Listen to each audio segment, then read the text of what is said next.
성도 여러분, 즐겁고 또 행복한 월요일 아침을 맞이하셨습니까? 새로운 일상의 한 주가 시작되는 월요일입니다. 오늘도 하나님의 말씀을 묵상하시면서 그 말씀에 힘 입으시는 여러분들 되실 수 있기를 바랍니다. 오늘 통독할 시편의 말씀은 89편, 90편, 91편 이렇게 세 편입니다.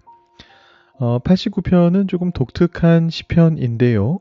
전체적으로는 찬양시의 형태를 띠고 있습니다. 다만 부분적으로 왕이 등장하고 그 안에서 왕의 목소리도 등장하기 때문에 제왕시적인 특징도 함께 보여주고 있습니다. 그래서 어떤 학자들은 이것이 원래는 한 부분만 있어서 제왕시였다가 그 앞뒤로 찬양이 덧붙으면서 현재의 모습이 되었다, 이렇게 생각하는 사람들도 있습니다. 근데 그런 학자들의 견해까지 복잡하게 따질 건 없고요. 중요한 것은 이 시편 안에 찬양시의 성격과 제왕시의 성격이 같이 있다라는 점을 알고 본다면 조금 더 이해하기가 쉬워집니다. 이 89편은 굉장히 긴 편에 속하는 시인데요. 간략하게 구조를 정리한다면 이렇게 정리할 수가 있습니다. 1절과 2절은 찬양이고요. 3절과 4절은 하나님께서 다윗과 그 왕조에게 주신 다윗 언약을 회상하는 그런 장면입니다. 그러니까 이 두 부분은 앞으로 이 시편이 어떻게 전개될지를 보여주는 일종의 인덱스 같은 겁니다. 맛보기 같은 겁니다. 두 절씩 표현해 주고 있습니다. 그 다음에 5절부터 18절까지 다시 찬양이 나오게 됩니다. 하나님의 어떤 위대하심을, 하나님의 창조에 대한 찬양을 통해서 드러내는 그런 구절들이 쭉 나오고요. 그리고 다시 19절부터 37절까지 다시 한번 다윗에 대해서 하나님께서 다윗을 왕으로 세우시던 일과 그 하나님의 어떤 약속에 대해서 그 후손이 어떻게 될 것인가에 대해서 상세하게 묘사를 합니다. 자, 그리고 38절부터 그 이후의 끝까지 마지막 한 절 빼고요. 거기까지는 조금 독특하게도 왕이 실패하게 되는 그런 경우에 대해서 길게 묘사합니다. 이건 아마도 다윗의 후손들 중에 실패한 왕들이 생겨났을 때 그 왕들을 염두에 두고 쓰여진 것일 수도 있겠고, 아니면 어떤 학자들은 이것이 일부러 행하는 어떤 의식의 하나였다, 이렇게 보기도 합니다. 왕이 실패하는 상황을 연극처럼 보여주고 하나님께만 더 의지해야 한다는 것을 분명하게 왕에게 인식시키는 어떤 그런 일종의 퍼포먼스에서 사용된 시편이다, 이렇게 보는 사람도 있습니다. 그렇게 마무리가 되고요. 마지막 52절은 89편의 내용이 아니고 시편 3권을 마무리하는 그런 구절입니다. 여호와를 영원히 찬송할지어다. 아멘, 아멘. 이렇게 시편 3권이 전체적으로 마무리가 됩니다. 제가 이걸 만들어 놓고 지금 보니까, 말씀드리면서 보니까 한 절이 틀렸네요. 그 19절부터 36절까지가 아니고 19절부터 37절까지 앞에 있는 화면이 틀렸고 제가 말씀드린 게 맞습니다. 그리고 왕의 실패는 38절부터 51절까지 적혀 있습니다. 참고하시기 바라고요. 자, 90편은 우리가 흔히 모세의 기도라고 알고 있는 시편이죠. 실제로 성경의 제목도 하나님의 사람 모세의 기도라고 적혀 있습니다. 내용도 보시면 이거 누가 봐도 기도문입니다. 그래서 이 시편은 크게 봐서는 탄식시에 해당하고, 조금 더 좁혀보면 아마도 공동체적인 고난에 처해 있는 어떤 사람의 기도문이다, 이렇게 보실 수가 있습니다. 이 90편에는 우리가 좀 익숙하게 알고 있는 구절들이 나옵니다. 1절부터 4절까지 말씀도 사실 굉장히 익숙하고요. 주여 주는 대대의 우리의 거처가 되셨나이다. 주의 목전에는 천년이 지나간 어제 같으며, 이런 표현들 굉장히 익숙하죠. 그리고 10절 말씀이 아주 유명하죠. 우리의 연수가 70이요 강건하면 80이라도 그 연수의 자랑은 수고와 슬픔뿐이요 신속히 가니 우리가 날아가나이다. 이런 말씀들이 이 90편에서 나오고 있습니다. 제가 이 90편은 최근에 아마 장례식이었던 것 같은데 한번 제가 설교를 했었거든요. 그래서 상세하게 설명드리지는 않고 넘어가도록 하는데, 여러분들께서 한번 직접 읽어보시면서 묵상해 보시면 좋겠고요. 자, 시편 91편은 이것도 꽤 독특한 시편입니다. 앞에 보시면 제목란이 비어 있는데 이 주보에는 90편하고 91편을 묶어서 하나님의 사람 모세의 기도 이렇게 적어놨는데 사실 90편하고 91편은 연결되는 것 같진 않거든요. 그래서 그냥 무제의 시편이다 이렇게 보는 게 좋을 것 같고요. 독특한 거는 뭐냐 하면 이 시편 안에 하나님께 말씀드리는, 하나님께 뭐 간구한다거나 이런 내용이 전혀 등장하지 않습니다. 그렇기 때문에 이것은 기도라던가 간구라던가 뭐 탄식시라던가 이렇게 보기가 굉장히 어렵습니다. 2절에 보면 하나님께 하는 말이 나오는데 그것도 사실은 간접 인용으로 나오거든요. 나는 여호와를 향해 말하기를 그는 나의 피난처요 나의 요새요 내가 의뢰하는 하나님이라 하리니, 이렇게 간접 인용입니다. 이 비슷한 구절들이 탄식시 안에서는 직접적으로 하나님께 드려졌는데 지금 여기서는 회상하듯이 내가 하나님에 대해서 이렇게 말할 겁니다. 이런 식의 얘기로 간접 인용으로 나오고 있습니다. 그러니까 이게 하나님께 직접 말하는 게 아닙니다. 그래서 이 시는 사실은 누군가에게 대신 얘기해 주는 거거든요. 그래서 이걸 지혜시라고 볼 수도 있겠고 일종의 교훈시 같은 거죠. 교훈을 주는, 혹은 하나님에 대한 신뢰를 표현하는 신뢰시다. 내용적으로 볼 때는 그렇게 볼 수도 있는데 이 91편의 내용은 결국 이런 겁니다. 하나님에 대한 어떤 신뢰를 표현하면서 다른 사람에게, 주변에 있는 어떤 사람에게 권면하는 이제 그런 시편이거든요. 그래서 누군가를 향해서 아마 지쳐있고 힘들어하는 사람인데 그 사람을 향해서 진리를 전하면서 그를 격려하고 권면하는 내용이 담겨져 있다. 이렇게 이해하시면 좋을 것 같습니다. 자, 이 91편도 후반부에 아주 유명한 구절들이 있습니다. 제가 그 구절들을 조금 소개해드리면서 가이드를 마칠까 하는데요.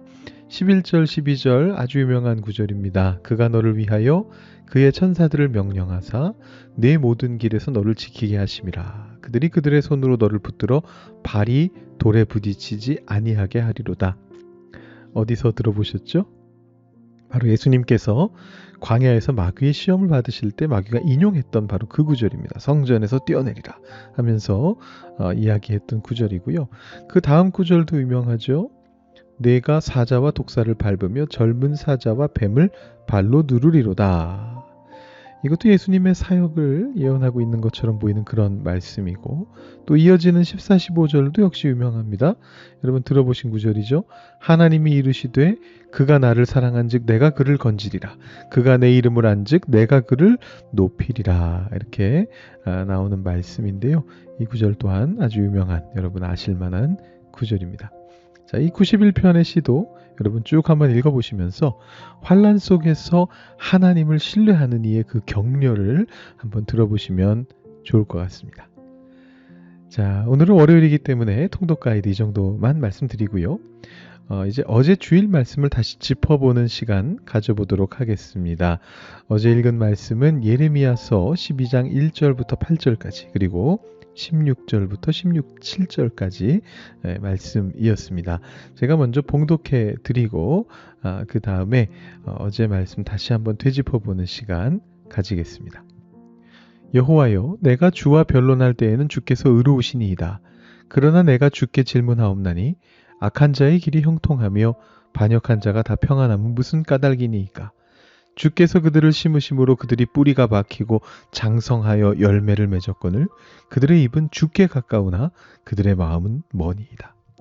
여호와여, 주께서 나를 아시고 나를 보시며 내 마음이 주를 향하여 어떠함을 감찰하시오니 양을 잡으려고 끌어냄과 같이 그들을 끌어내시되 죽일 날을 위하여 그들을 구별하옵소서.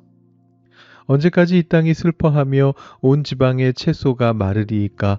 짐승과 새들도 멸절하게 되었사오니 이는 이 땅 주민이 악하여 스스로 말하기를 그가 우리의 나중 일을 보지 못하리라 함이니이다. 만일 내가 보행자와 함께 달려도 피곤하면 어찌 능히 말과 경주하겠느냐. 내가 평안한 땅에서는 무사하려니와 요단 강물이 넘칠 때에는 어찌하겠느냐. 내 형제와 아버지의 집이라도 너를 속이며 내 뒤에서 크게 외치나니 그들이 내게 좋은 말을 할지라도 너는 믿지 말지니라. 내가 내 집을 버리며 내 소유를 내던져 내 마음으로 사랑하는 것을 그 원수의 손에 넘겼나니 내 소유가 숲속의 사자같이 되어서 나를 향하여 그 소리를 내므로 내가 그를 미워하였음이로라.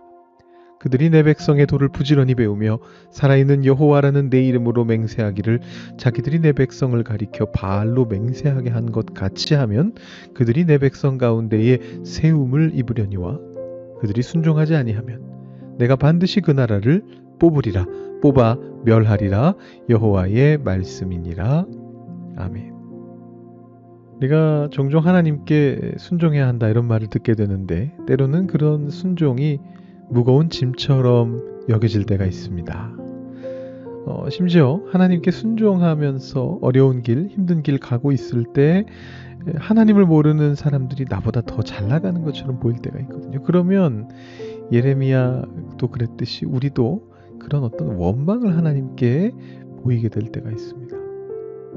어제 말씀에서 예레미야가 그렇게 말하죠. 하나님 말씀을 전하다가 가족과 이웃에게 비난을 당했습니다.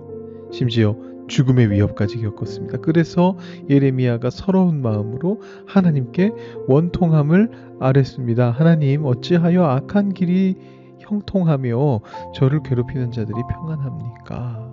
이렇게 물어보죠. 이건 단순히 지적인 질문이 아니었거든요. 자신의 아픔을 알아달라라는 예레미야의 어떤 상처받은 마음의 외침이었습니다. 자, 그런데 놀랍게도 하나님은 그런 예레미야를 꾸짖지 않으시죠. 오히려 그의 아픔에 깊이 공감하시면서 당신의 더 큰 아픔을 보여주셨습니다. 예레미야야, 네가 지금 겪는 고난이 얼마나 힘든지 안다. 하지만 내 마음을 좀 이해해다오. 앞으로 다가올 더 큰 일이 있어서 너를 훈련시키려고 하는 나의 사랑이란다.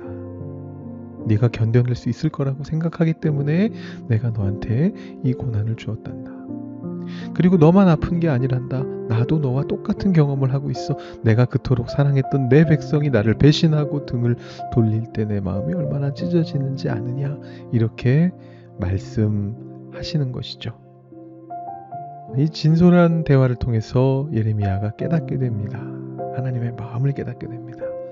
그래서 다시 하나님의 마음에 깊이 공감하면서 기꺼이 그 순종하는 길을 걸어가게 되죠. 하나님께서 우리에게 원하시는 순종이라고 하는 것은 맹목적인 복종이 아닙니다. 공감으로부터 시작되는 사랑의 반응이죠.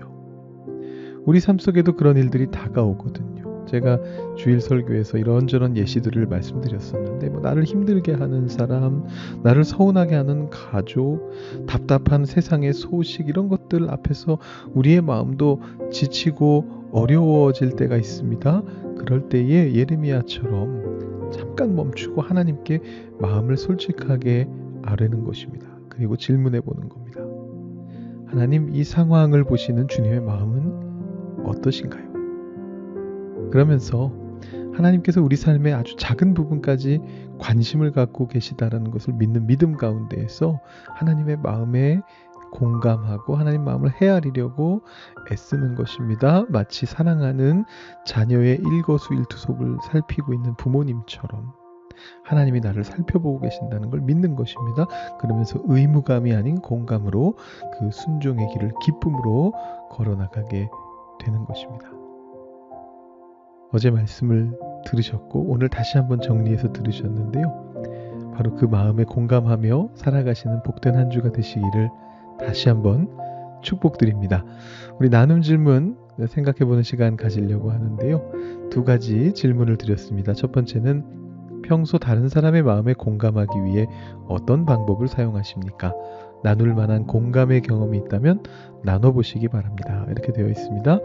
이거는 주변에 나누실 만한 분이 있을 때 그렇게 하시면 되겠고 한번 생각만 해보시죠. 나는 다른 사람들에게 어떻게 공감해주고 있지? 나는 T의 공감으로 공감하나 F의 공감으로 공감하나 이런 거 한번 생각해 보시면 좋겠고 두 번째 질문은 여러분의 삶 속에서 하나님의 마음에 공감하기 위해서 어떤 마음가짐을 가지면 좋을까요? 또 어떤 방법이 도움이 될까요? 이런 질문입니다. 조금 더 구체적인 질문인데 여러분이 살아가시는 삶 속에 영역들이 있잖아요. 그 안에서 제가 뭐 예시도 들어드렸지만 또 다른 여러분들만의 어떤 상황 속에서 하나님의 마음에 공감할 수 있는 방법들이 있을 거란 말이에요. 마음가짐은 어떠한 것이고 그 순간에 내가 그 사람에게 혹은 그 순간에 어떤 상황 속에 내가 어떤 마음으로 들어갈까, 하나님께 어떻게 질문하면서 들어갈까, 이런 것들을 한번 생각해 보시면서 오늘 하루의 삶 속에 하나님께서 임하실 수 있게끔 공간을 만들어 드리는 이제 그런 질문이 되겠습니다. 그래서 여러분들 이 나눈 질문 2가지를 가지고 한번 생각해 보시면서 묵상해 보시고 말씀 한번 더 생각해 보시면서 오늘 하루를 시작하실 수 있으면 좋겠습니다. 제가 배경음악 들려드리려고 하는데요. 오늘 2곡을 준비했습니다. 하나는 지존자의 은밀한 곳에라고 하는 시편 91편 내용을 거의 그대로 따와서 만든 찬양인데, 저도 사실은 이번에 시편 준비하면서 처음 들은 찬양입니다. 한번 들어보시면 좋을 것 같고요. 2번째는 여러분 잘 아시는 찬송가 71장인데 예부터 도움되시고, 여러분들이 한번 쭉 가사를 묵상해 보시면 이 시편 90편을 거의 그대로 사용하고 있다는 걸 발견하실 수 있을 겁니다.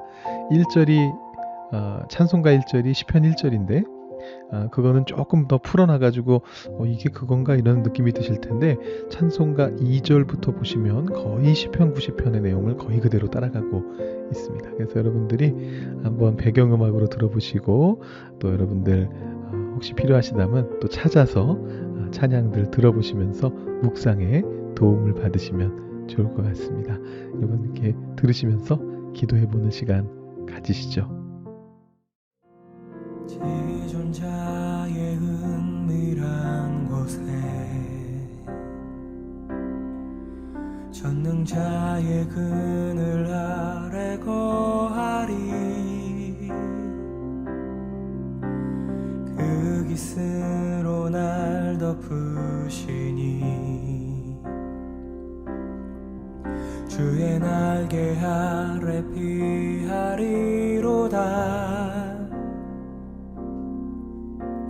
지존자의 은밀한 곳에 전능자의 그늘 아래 거하리. 그 깃으로 날 덮으시니 주의 날개 아래 피하리로다. 나의 피난처 나의 요새 내 의뢰하는 주 하나님, 신실하신 나의 방패, 지존하신 나의 거처.